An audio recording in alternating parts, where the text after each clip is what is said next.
اب وہ moment in کی جو کھٹپٹ کی آواز احساس ہو رہا تھا اس میں کمی آ گئی، لیکن جب انہوں نے دیکھا کہ دروازے کے سامنے خاص طور پہ جو پانی گرا تھا وہاں سے لے کے کمرے تک پیروں کے نشان، اور مزے کی بات یہ ایک جوتے کے نہیں بلکہ کئی طرح کے جوتوں کے فٹ پرنٹ کمروں میں گھوم پھر رہے تھے۔ اور اس کے تو اوسان خطا ہو گئے، کہنے یار میں تو سوار ایک آدھ بندہ، یہ تو لگ رہا ہے کہ پورا خاندان ہے۔ اب ان کی پریشانی بڑھ گئی۔ السلام علیکم ورحمۃ اللہ وبرکاتہ۔ پروفیسر شمس الحسن ایک مرتبہ پھر جن سیریز میں نئے قصے کہانی کے ساتھ حاضر ہے۔ آج جو قصہ میرے پاس موجود ہے آپ کے لیے وہ بھاولپور سے مجھے موصول ہوا ہے۔ ذیشان صاحب ہوتے ہیں کوئی، انہوں نے مجھے یہ بھیجا ہے۔ ان کے دوست جو تھے وہ ضیاء صاحب، وہ بڑے مطلب چلبلی طبیعت کے تھے، پروفیشنلی وہ ایک آرکیٹیکٹ تھے، لیکن کیونکہ بچپن سے آرکیٹیکٹ بننے کی عمر تک مختلف ادوار میں انسان جب اس ایجز میں آتا ہے تو اس کے شوق مختلف ٹائم میں مختلف ہوتے ہیں۔ موجودہ جو اس کے پاس دور تھا وہ پروفیشنل دور تھا، چونکہ آرکیٹیکٹ ہے، ایز این آرکیٹیکٹ پروفیشنلی وہ کام کر رہے تھے، تو شوق ان کو اسی حساب سے مختلف چیزیں جو بہت مطلب پرانی قدیم قسم کی چیزیں ہوتی تھیں وہ تاریخی، وہ ان کو دیکھنے کا بڑا شوق تھا۔ تو اگرچہ ان کے پروفیشن زیادہ خاص میچ نہیں ہوتا ان چیزوں کا، لیکن بہرحال بڑا شوق تھا ان کو اس چیزوں کا۔ اب یہ ایک دن کیا ہوا کہ ان کو کسی تاریخی بلڈنگ کے بارے میں معلوم ہوا، تو یہ جناب علی وہاں پہنچ گئے۔ اچھا، وہ تاریخی بلڈنگ مغل خاندان کی تھی۔ ہمارے یہاں آپ کو معلوم ہے سب کو تقریباً کہ لاہور میں جو جتنی عمارتیں ہیں، اول تو ویسے تو پورے پاکستان میں ہی ہیں، لیکن خاص طور پہ لاہور میں جو عمارتیں ہیں وہ مغلیہ دور کی ہے، اور بہت زیادہ مطلب جیسے شاہی مسجد ہو گیا اور جناب قلعہ لاہور، مطلب جتنے میوزیم وغیرہ ہے، جتنی بلڈنگ ساری پرانی ہیں۔ کچھ اس میں انڈیا میں زیادہ ہے، پاکستان میں کم ہے۔ اینی وے، تو یہ مختلف ادوار میں لوگوں کو شوق ہوتا تھا، یہ جا کے دیکھتے تاریخی عمارتوں کو۔ تو جناب وہ ضیاء صاحب کو بھی شوق ہوا، تو انہوں نے سوچا کہ چلو یار میں شوق تو پورا کر ہی رہا ہوں، وہاں پر ذرا آرکیٹیکچر کے حساب سے بھی میں ذرا دیکھ لوں گا، اور یہ ایسا ہے کہ میں وہاں سے کچھ سیکھوں گا، جدید اور قدیم، وہ جو دونوں کا جو امتزاج ہے اس کے حساب سے کوئی چیز نئی تخلیق کروں گا تو لوگوں میں مقبول ہوگی وہ چیز۔ یہ سوچ کے جناب علی وہ چلے گئے، اور جناب پروفیشنل اپنا کیمرہ ویمرہ لے کے اور جناب پہنچ گئے۔ اچھا، یہ وہاں پر ٹھہرے تھے، جو رہائش تھی ان کی کراچی میں تھی، لیکن خاندان ان کے کافی مطلب وہاں بھی لاہور میں تھا۔ یہ اپنے ایک انکل کے گھر ٹھہرے، وہاں سے وہ جناب وہاں سے وہ اپنا کار وار لی ان کی اور کیمرہ لی اور پہنچ گئے۔ اچھا، انہوں نے وہاں پر ایک فلیٹ میں باقاعدہ رہائش کی تھی کہ بھئی انسان جب ڈسٹرب ہوتا ہے پروفیشنلی، جب کوئی کام کرتا ہے تو رشتہ دار میں جب ٹھہرتا ہے تو ڈسٹربنا پسند نہیں کرتا اس چیز کو، تو اس نے باقاعدہ وہاں پر ایک فلیٹ لیا جناب، وہاں پر وہ رہائش انہوں نے کی تھی، لیکن جب فارغ ہوتے تھے اپنے انکل گھر جا کے سکون سے پڑے رہتے تھے، کام ہوتا تھا اپنے فلیٹ میں چلے جاتے تھے۔ اب انہوں نے کیا کہ ایک شو روم وہاں سے کار لی کرائے پہ، اور یہ پہنچ گئے وہاں پر۔ قلعہ کے اندر جب داخل ہوئے تو دیکھا تھا کافی وزٹر وغیرہ گھوم رہے تھے وہاں پر پہلے سے ہی۔ اب یہ کافی مطلب گھومتے پھرتے یہ ہر چیز کو بڑا مشاہدے کے پوائنٹ سے دیکھ رہے تھے، اور خوب ان کی تصویریں وغیرہ لے رہے تھے، ہر چیز کی تصویر لے رہے تھے۔ باقی نقاشی ہے وہاں پہ، تصاویر جو لگی تھی پرانی وہ، اور جو وہاں چیزیں موجود تھیں وہ۔ انہوں نے دیکھا کہ ایک قلعے کے اندر کمرہ ہے، کمرے بنے ہوئے، ہال کمرے، بہت بڑے بڑے کمرے ہیں۔ اس کمرے میں ایک جگہ شیشہ لگا ہوا تھا، آئینہ۔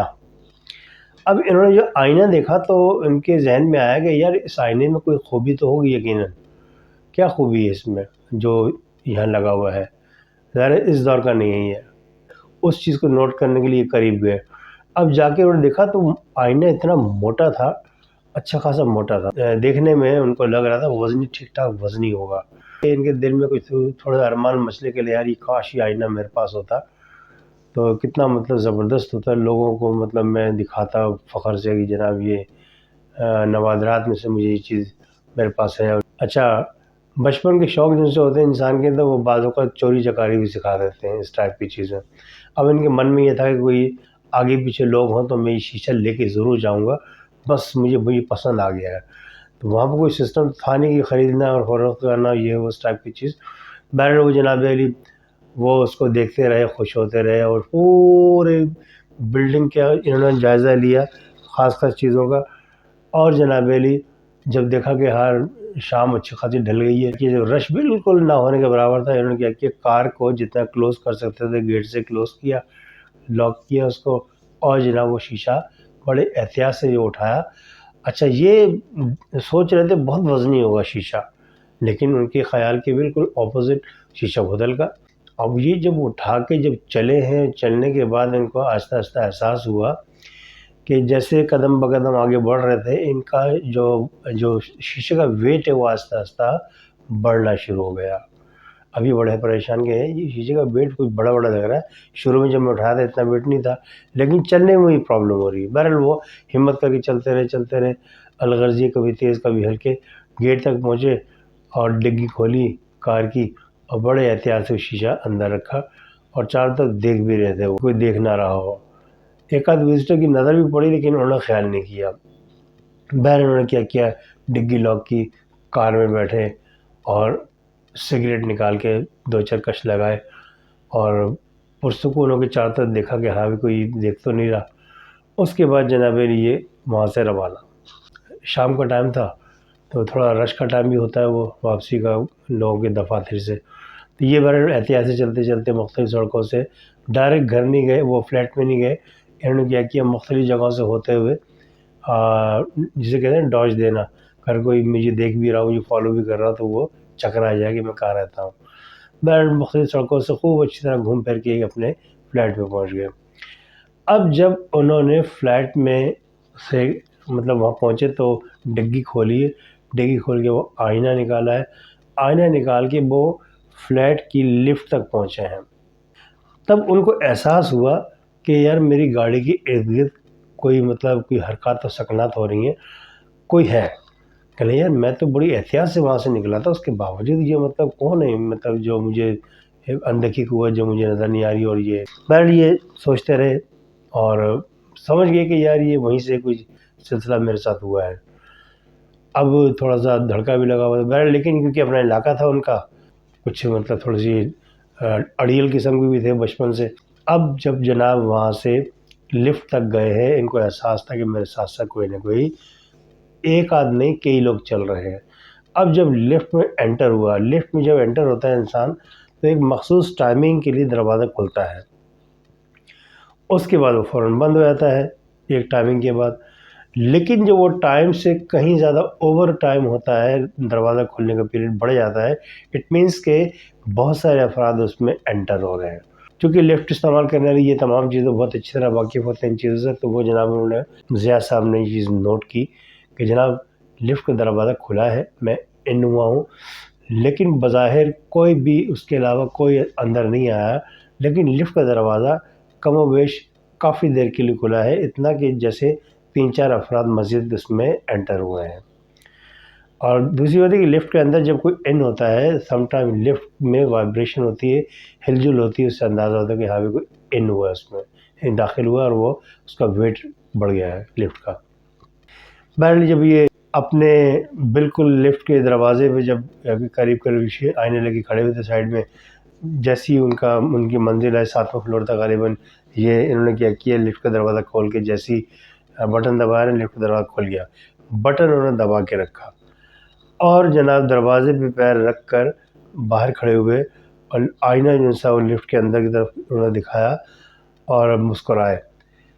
کہ لیں تم لوگ جو بھی ہو، میرے ساتھ جو بھی آیا ہے اس کو چاہیے یہاں سے فوراً دفع ہو جائے، کیونکہ یہ میرا علاقہ ہے، یہ میری بلڈنگ ہے، تمہارے سے کوئی تعلق نہیں ہے، چنانچہ یہاں سے آپ گم ہو جاؤ. اچھا یہ کہہ کے جناب علی دھاڑ دھاڑ قدم ایسے جیسے پتہ نہیں جو جگہ ٹیکس لینے والا بدماش. بہرحال یہ دروازہ کھولا گھر کے اندر یعنی فلیٹ کے اندر. اچھا اتنے جدار کہ انہوں نے جو مین جو دروازہ ہے فلیٹ کا، اس کے بالکل اپوزٹ جو دیوار تھی وہاں پر وہ آئینہ لگایا، تاکہ جیسی کوئی ان ہو تو اس کی نظر سب سے پہلے آئینے پہ پڑے. تو وہی شیخی خورے قسم کے تھے وہ، تو انہوں نے یہ کیا. اب چونکہ یہ بڑی تڑی لگا کے آ گئے تھے وہاں اور ان کو امید تھی کہ یہاں پر کوئی بھی اندر نہیں آئے گا، لیکن ان کو یہ نہیں پتہ کہ جو مخلوق نظر نہیں آتی ان کی اپنی وہ ایک اپنی اڑیل طبیعت کے لوگ ہوتے ہیں، جیسے یہ اڑیل طبیعت کے تھے اور تڑی لگا کے آگے، وہ اپنی اڑیل طبیعت کے تھے، اور لیکن وہ تڑی نہیں لگاتے، وہ ڈائریکٹ عمل کرتے ہیں۔ بہرحال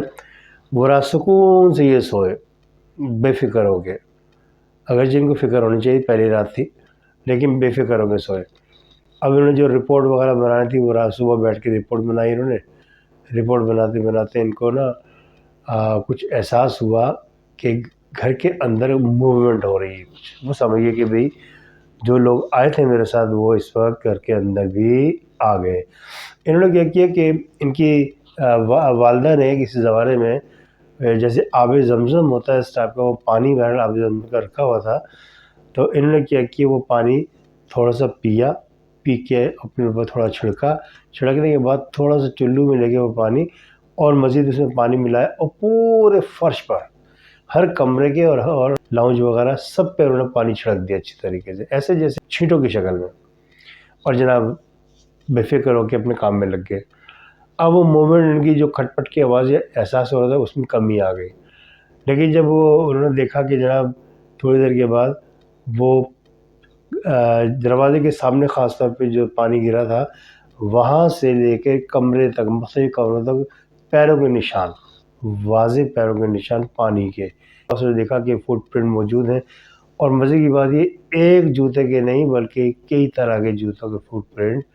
کمروں میں گھوم پھر رہے تھے۔ اور اس کے تو اوسان خطا ہو گئے، کہہ لیں یار میں تو سمجھ رہا ایک آدھ بندہ، یہ تو لگ رہا ہے کہ پورا خاندان ہے۔ اب ان کی پریشانی بڑھ گئی۔ اب انہوں نے بولا یار پرائے شہر ہے، پرائے یوں ہے، میں نے کہہ تو دیا، اب میں یہاں سے نکلوں گا کیسے؟ ظاہر سی بات ہے ساری زندگی تو یہاں نہیں گزارنی، تو اب میں فلیٹ سے باہر بھی نکلوں گا، فلیٹ سے آگے پیچھے کے کام سے بھی جاؤں گا، اور دنیا بھر کے معاملات ہیں میرے سارا دن کے میں کروں گا وہ، تو یہ تو مجھے کھا جائیں گے کم بخت۔ یہ سوچ کے مطلب پریشان، اسے بولا یار کوئی کسی کی مدد لی جائے تاکہ ان پہ کنٹرول کیا جا سکے۔ اب ان کے ذہن میں ایک صاحب تھے نور الدین صاحب، وہ اس علاقے کے بڑے مشہور تھے اور بڑے اچھے ان کے مطلب یعنی جو ویل نون تھے بہت زیادہ، اور بڑے رسپیکٹیبل شخصیت تھی وہاں کی وہ، اور کچھ وہ اس طرح کے کام بھی کہ لوگوں کی مدد کرنا، اور کسی بھی حوالے سے کوئی کام ہو تو وہ اس کو فوراً اس کی مدد کرتے تھے، تو وہ میری مدد ضرور کریں گے۔ یہ سوچ کے جناب علی یہ سیدھے وہاں ان کے گھر گئے تو پتہ لگا جناب مسجد گئے ہیں وہ نماز وغیرہ کے لیے۔ اب وہ باہر کھڑے رہے، جب وہ آئے سلام دو ہوئی تو اپنے تعارف کروایا۔ انہوں نے آئینے کی چوری کے علاوہ ہر چیز کو بیان کر دیا، لیکن آئینے کی چوری کو چبا گئے۔ اب ظاہر سی بات ہے جو آئینے کی چوری بتائے تو ڈیفینیٹلی تو جرم ہے، امیج خراب ہوتا ہے انسان کا، بس انہوں نے اس لیے ان کو بتایا نہیں۔ اب جناب علی جب بتا دیا سب کچھ تو اس کے بعد انہوں نے نور الدین صاحب نے کہا یار میں تمہارے گھر کی جا کے دیکھنا چاہتا ہوں، پھر میں بتا سکوں گا کہ آئے کچھ کر سکتا ہوں یا آپ کے لیے یا نہیں کر سکتا۔ اچھا ویسٹ اوپن ان کا فلیٹ تھا، وہاں کھڑکی کھلی ہوئی تھی کافی مطلب بڑی سی، اور جناب یہ وہ کھڑکی اس وقت بھی کھلی ہوئی تھی جب یہ آئے ان کو لے کے۔ اب یہ کمرے کے یعنی فلیٹ کے اندر آئے، چاروں طرف دیکھا، ہر کمرے کو جب دیکھا انہوں نے، کمرے کو دیکھتے دیکھتے در دیوار کو باریک بینی سے دیکھتے دیکھتے یہ آئینے کے سامنے کھڑے ہو کے جا گئے۔ اب جب ان کی آئینے پہ نظر پڑی ہے تو جناب علی انہوں نے جو بھی دیکھا یا ان کو احساس ہوا تو ان کے چہرے پہ مطلب ماتھے پہ جو شکنیں نہ بڑھ گئی اور پسینے آنے لگ گئے ان کے چہرے پہ۔ پلٹ کے کہنے لگے ضیاء صاحب نہیں کرنا چاہیے تھا آپ کو یہ۔ اب ضیاء صاحب کے تو ایک دم یعنی سمجھو حلق خشک، بھی کیا کہہ رہے تمہیں یہ نہیں کرنا چاہیے تھا، دنیا کی میں کیا دنیا کی کوئی بھی طاقت آپ کی مدد کر ہی نہیں سکتی۔ کہ کہنے سے سر کیا مطلب کیوں کیا ایسا کیوں ہے، مطلب میری آپ مدد کیوں نہیں کر سکتے؟ کہ لے میں اس سے قاصر ہوں، میں آپ کی مدد نہیں کر سکتا۔ بس یہ سوچ کے دروازے کی طرف جانے لگے، گیٹ کی طرف، تو ان کے دروازے کے قریب پہنچ کے ان کے ایسے قدم رک گئے جیسے کسی نے ان کو پکڑا ہے۔ یہ پلٹ کے نا جیسے چہرے پر ایسے ناگواری کے اثرات تھے، جیسے جانا نہیں چاہ رہے تھے اس طرف جس طرح ان کو لے کے جایا جا رہا تھا۔ وہ کھڑکی کی طرف ان کا چہرہ ہوا اور آہستہ آہستہ چلتے ہوئے، تو زبردستی جیسے بچے کو لے کے جاتے تو بچہ جب جانا نہیں چاہتا تو اس کی کنڈیشن کیسی ہوتی ہے کہ وہ موومنٹ نہیں کر رہا ہوتا، یعنی وہ چلنا مشکل ہوتا ہے، اس کو گھسیٹ کے لے جانا پڑتا ہے۔ یہی نور الدین صاحب کی کنڈیشن تھی کہ ان کو زبردستی اس طرف لے کے جایا جا رہا تھا۔ بٹ یہ جناب وہاں جب قریب پہنچے تو پتہ نہیں کچھ بڑبڑاتے رہے، پھر یہ واپس پلٹے، کوئی 6 7 8 قدم یہ گن کے ایسی بیک فٹ واپس آئے، جیسے چھلانگ مارنے کی پوزیشن میں انسان بھاگتا ہے نا، ایسی بھاگنے شروع کر دیا۔ اچھا زیاد صاحب ان کی سمجھ میں نہیں آیا تھا کہ یہ کر کیا رہے ہیں، یہ تو جا رہے تھے، جاتے تھے، ان کو کیا ہوا، ایک دم انہوں نے کیا کیا کہ قریب آ کے نا انہوں نے ایک دم جمپ لگایا اور سیدھا کھڑکی سے باہر۔ 7ویں فلور پہ وہ رہتے تھے، اب 7ویں فلور سے جب اڑتے ہوئے نیچے روڈ پہ جب گریں گے تو ان کا حال کیا ہوگا۔ اب جناب ان کے تو اوسان خطا، پسینے پسینے، اور یہ گھبراہٹ ان کو، اور دل قابو میں نہ آئے، دھڑکن ان کے دل کی اتنی بڑھ گئی کہ دل کنٹرول میں نہیں آ رہا، بڑا پریشان کہ یار یہ کیا ہوا۔ ابھی اپنے آپ سے سوال جواب کر رہے تھے، ان کو خیال آیا کہ بھائی ان کو دیکھو تو جا کے نیچے، بس اپنے آپ کو سمجھایا اور جناب فٹافٹ بھاگتے ہوئے جب نیچے پہنچے تو جناب وہاں دیکھا تو وہ ان کی کھڑکی کے نیچے ہی گرے ہوئے تھے اور ختم ہو چکے تھے۔ وہ اتنا خون ان کے سر سے نکل کے روڈ پہ پھیلا ہوا تھا، ہر کوئی بندہ نے ان کی کھڑکی طرف دیکھ رہا تھا، اور کچھ لوگوں نے اس کو دیکھا تھا وہ فوراً اس کی طرف دیکھ کے کہنے یہ آ گئی، یہ آ گئی، یہ آ گئی، مطلب لوگ سمجھ گئے تھے کہ ان کی کھڑکی سے انہوں نے جمپ لگائی ہے۔ تو لوگوں نے ان کو جاتے ہوئے بھی دیکھا ان کے ساتھ، ان کے گھر یعنی فلیٹ، مطلب زیادہ تر یہ بات مشہور ہو گئی کہ جناب یہ لے کے گئے تھے اور 7ویں فلور کی کھڑکی سے انہوں نے کیا کیا، اپنے فلیٹ سے ان کو نیچے پھینک دیا، یا وہ خود گر گئے۔ کچھ لوگ خیال تک گر گئے، کچھ لوگ خیال تھا کہ نہیں پھینک دیا گیا ان کو، اور کچھ لوگ خیال تھا کہ نہیں یار یہ کام جو کرتے ہیں اس کے حساب سے ان کے دشمن بہت زیادہ ہیں، تو اس لیے شاید کسی نے ان کے ساتھ خندق والے معاملات کیے ہوں گے۔ یہ مطلب بہت ساری چیزیں ان کے ذہن میں آئی۔ دیکھا تو پولیس بھی آ گئی وہاں پر، اب پولیس نے آ کے، کیونکہ ظاہر پولیس کیس تھا، تو جب انہوں نے آ کے ان سے پوچھ گچھ کی لوگوں سے، تو لوگوں نے بتایا کہ بھی ایسے ایسے وہاں سے اوپر سے ہم نے دیکھا کہ ان کی کھڑکی سے نیچے آ گرے۔ تو بہرحال پولیس نے اس کے سب کے بیان لیے، ان کو خاص طور پہ ان سے پوچھ گچھ کی، اوپر فلیٹ میں لے گئے، ان کو لاش کو تو انہوں نے روانہ کر دی پوسٹ مارٹم کے لیے، اور جناب ان کو لے کے فلیٹ پہ گئے۔ اب انہوں نے ساری کہانی الف سے لے کے یہ تک بیان کر دی، قصہ آئینے کا بھی انہوں نے بیان کر دیا، کیونکہ ظاہر ہے جب بہت بڑا جرم ان کے گلے پڑنے کا اندیشہ ہو تو چھوٹے موٹے جرم ویسے قبول کر لیتا اس جرم کو چھپانے کے لیے۔ تو انہوں نے کیا کیا، بتایا کہ یار ایسے ایسے بات تھی، میں تو چھوٹا ایک سے چھوٹی شرارت کی تھی، میں کہ چلو آئینہ مجھے پسند آ گیا، کوئی آئے گا کوئی پیسے مانگے گا تو پیسے دے دوں گا، لیکن انہوں نے پیسے نہیں مانگے، میرے پیچھے پڑ گئے، تو مجھے ڈر لگا تو میں نے ان کو بلایا تو انہوں نے ایسے ایسے کیا، اور انہوں نے بتایا کہ انہوں نے ہاتھ اٹھا دیا کہ نہیں میں نہیں کر سکتا ہے، یہ کہہ کے جا رہے تھے اچھا خاصے، تو انہوں نے ان کو پنشمنٹ کے لیے ان کو اٹھا کے کھڑکی سے باہر پھینک دیا۔ اب قانون چونکہ ہوائی باتوں کو پسند نہیں کرتا، نہ اس پہ ان کو بلیو ہوتا ہے، وہ کہتا ہے کہ بھائی ثبوت لاؤ، ہر چیز میں ثبوت چاہیے ہوتا ہے، اب وہ ان کے پاس تھا ہی نہیں، تو چنانچہ ان کو اٹھا کے جیل میں فی الحال تو ان کو لاک اپ کر دیا گیا۔ اب لاک اپ میں جو لوگ بھی ان کا انٹرویو لینے کے لیے جا رہے تھے وہ اسی قسم کی بات کر رہے تھے، تو اب پولیس والے زیادہ تر جدید دور کے لوگ تھے، لڑکے، تو وہ کہنے لگے یار یہ پتہ نہیں کیا بکواس کر رہا ہے، کچھ پلے نہیں پڑ رہی، کیا بول رہا ہے یہ۔ اب ان کی دماغی صلاحیتوں پر لوگ شک کر رہے تھے کہ یار یہ شاید اس کا دماغ آگے پیچھے ہو گیا ہے، سٹھیا گیا ہے یہ، کیونکہ جرم بہت بڑا کر بیٹھا ہے یہ، اس لیے شاید یہ پریشان ہو رہا ہے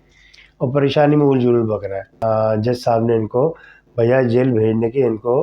پاگل خانے روانہ کر دیا۔ اب حیران پریشان کہ نہیں یار یہ مجھے پاگل قرار دے رہے، پاگل کیوں سمجھ رہے ہیں مجھے، میں کہ پاگل ہوں۔ اب چونکہ ان کی ہر بات جنسی نا، وہ بیان ان کا، کیونکہ پریشانی میں جب ہوتا ہے انسان تو ان کے بیانوں میں تبدیلی آئی تھی، ابھی وہ کبھی کچھ بیان دے رہا کبھی کچھ بیان دے رہا، تو مشکوک ہو گیا۔ اب جب مشکوک ہو گیا تو انہوں نے کہا بھی اس کو کم از کم 2 مہینے کے لیے پہلے اس کو اچھی طرح یہ دوا گولی دی جائے، ٹھیک ہے، جب ان کا دماغ سیٹ ہو جائے گا تو پھر ان کو باقاعدہ ان کو جو بھی ان کے ساتھ معاملات ہوئے وہ پھر اس پہ بحث کریں گے۔ وہ جناب علی 2 سال کے لیے 2 مہینے کے لیے جو بھیجا گیا تھا وہ تقریباً بقول ان صاحب کے کم و بیش 6 سے 7 سال ان کو گزر گئے تھے، اور ان کا وہی حال تھا۔ جب بھی ان کو لے کے جاتے تھے فزیکل اور میڈیکل چیک اپ کے لیے تو پتہ لگتا تھا کہ وہی الجھن پکڑنے کا سلسلہ شروع ہو جاتا تھا، اور انہوں نے نہیں بھائی یہ تو وہی ویسی کے ویسی ہیں کتے کے تم، یہ تو ابھی تک اسٹارٹ نہیں ہے. ان کو دوبارہ ریکمینڈ کر دیا کہ نہیں بھی ان کو نکالنا خطرناک ہے،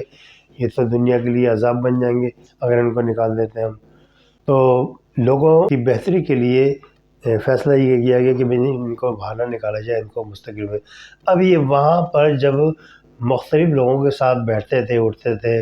ظاہر بات ہے جب تو ان کا ٹھکانہ ہو گیا، 7 سال سے مسلسل رہ رہے تھے وہ وہاں پر. اب 6 سے 7 سال ان کو جب گزر گئے تو وہ تو حصہ بن گئے وہاں کے. اب جو وہاں لوگ حرکتیں کرتے تھے، جو نہیں پاگل جو بھی کام کرتے تھے، یہ سمجھ لو کہ اچھے خاصے وہاں یعنی پڑھے لکھا باشعور ہونے کے باوجود بندہ وہاں ان کے ساتھ رہتے رہتے کافی حد تک پاگل ہو چکا تھا. بس ان کی جو کنڈیشن تھی وہ اس قابل نہیں رہی کہ ان کو اچھے اور صاف ستھرے ماحول میں دوبارہ نکالا جائے، یعنی جو پاگل نہ ہو انسان ان کے ساتھ ان کو چھوڑا جائے تو اس کو بھی یہ پاگل کر دیں گے. تو لوگوں نے بولا کہ نہیں بہتر یہ اس کو یہیں رکھا جائے، کیونکہ اس شیشے کی چوری کی وجہ سے پھنسے تھے وہ، کیونکہ وہ ان کی نظر میں شرارت تھی، چوری نہیں تھی. اب اللہ عالم صاحب ان کے ذہن میں کیا تھا، انہوں نے وہ جو شرارت میں جو چوری کی تھی ان کے گلے پڑ گئی. تو کہنے کا مطلب یہ کہ کبھی بھی انسان کو کسی بھی وہ چیز جس کی وہ ملکیت نہ رکھتا ہو شرارتاً بھی اس پہ قبضہ نہیں کرنا چاہیے، بھلے وہ جز وقتی ہو یا کل وقتی ہو، نہیں کرنا چاہیے. کیونکہ کچھ پتہ نہیں برا وقت کب شروع ہو جائے، انسان کا اچھا وقت کب ختم ہو جائے. تو ان کے ساتھ بھی یہی ہوا، ان کا ستیہ ناش ہو گیا ان کی جوانی کا، اور اس کے بعد وہ پوری زندگی ان کی تقریباً اسی میں گزری. کہ آج وہ اچھی خاصی عمر کے ہیں لیکن ہے پاگل خانے میں ہی. مجھے امید ہے کہ یہ قصہ آپ کو پسند آیا ہوگا، اور جناب ایسی جو قصے آپ کے اگر کوئی ہے ذہن میں تو آپ کے دوستوں کے بارے میں، اپنے بارے میں، کسی کے بارے میں بھی، تو آپ مجھے جو ای میل ایڈریس میرے اسکرین پر چل رہا ہے اس وقت، آپ اس کے تھرو مجھے میرے پاس بھیج دیجئے. نئے ویور سے میری درخواست ہے کہ وہ میرے چینل کو سبسکرائب کریں، اور تمام میری ویڈیوز کو دیکھ کر اگر ویڈیوز پسند آتی ہیں ان کو لائک ضرور کریں اور شیئر ضرور کریں. پلس کمنٹس آپ کے میرے لیے بہت امپورٹنٹ ہیں، اور کائنڈلی آپ کمنٹس جو بھی ہے آپ کے وہ مجھے ضرور دیا کریں. اس کے ساتھ ہی پروفیسر شمس الحسن کو یاد دیجیے. السلام علیکم ورحمۃ اللہ وبرکاتہ.